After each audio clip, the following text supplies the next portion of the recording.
Tornadoes are some of the most destructive forces of nature, and while every twister is unique, there are similarities that allow us to categorize tornadoes based on their appearance, size, and how they form. Meteorologist Kendall Wilson explains in this week's Weather Wednesday.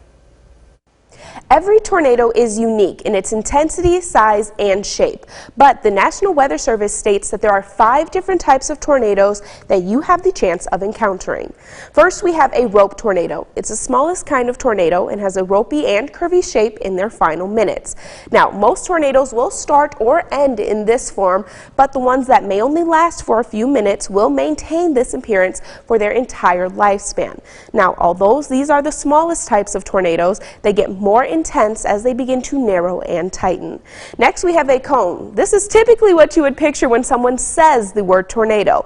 They are wider at the base compared to a rope tornado, but they get even wider as they begin to meet the base of the thunderstorm. Since these storms have a wider footprint on the ground, they have the ability to leave a larger and more devastating path of destruction.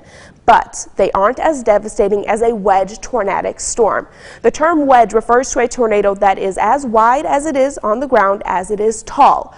Although a true wedge tornado is rare, when they do occur, they oftentimes have a ranking of an EF4 or EF5 on the enhanced Fujita scale, making it one of the most violent types of tornadoes.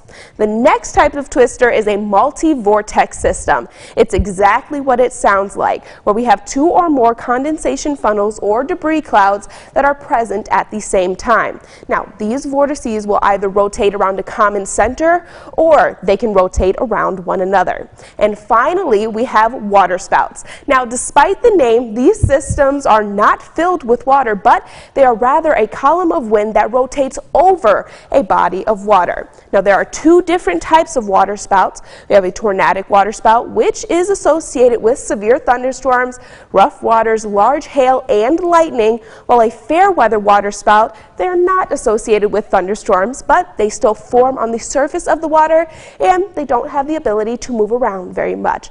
But regardless of the type of tornado, every tornadic system should be taken seriously. Back to you.